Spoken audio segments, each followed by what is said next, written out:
बिस्मिल्लाहिर्रहमानिर्रहीम अस्सलाम वालेकुम। मैं हाँ ओन मोहम्मद तुस मेरा यूट्यूब चैनल ले दे पे मैं विलेज लाइव अज दे विलाग अस तो आपको दस कि असा एक अपना तितर मंगवाए से नवा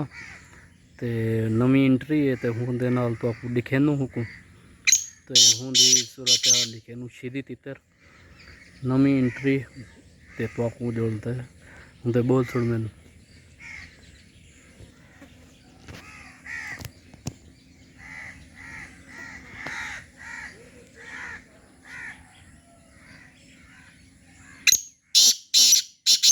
माशाल्लाह नवा असा तितर जरा ना तब्दील किया ते तू साडे नवी इंट्री बिल्कुल नवी 3 साल का तकरीबन तितर बिल्कुल काला शाह कन भी सारा कुछ काला है थोड़ी पुट सफेद है सीधी है ते मुश्की दा मस्त है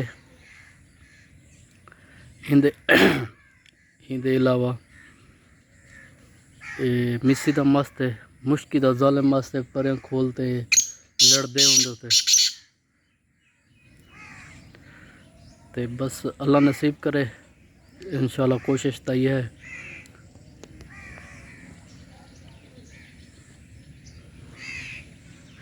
बाकी तो आपको दिखे नू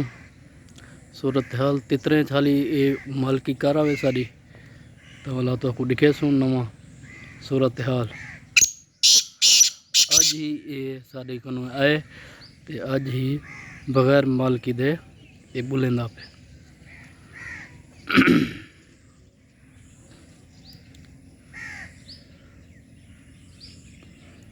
डर है न थोड़े बहुत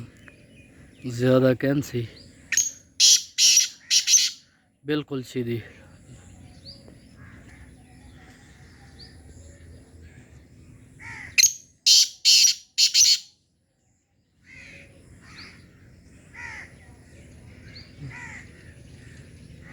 नवा होने की वजह तो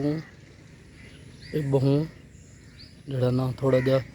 दहलिया खड़े बाकी ठीक है दलेर तितरे ने दलेर हर चीज़ है दलेर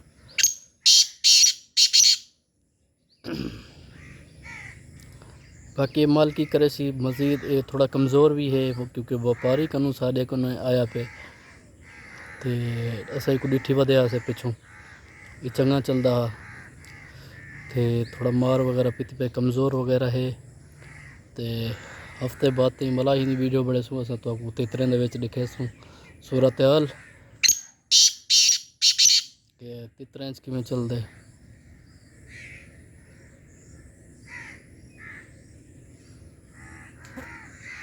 बकाया सारी वीडियो तारी को पसंद आई हो तो लाइक करे सो फॉलो करे सो बेल आइकन को लाजमी दबे सो ताकि नवी आने वाली वीडियो तारे कने बर वक्त पुजती रहे। अल्लाह हाफिज़ फ़ी अमान अल्लाह वसदे रहो ते हंसदे रहो।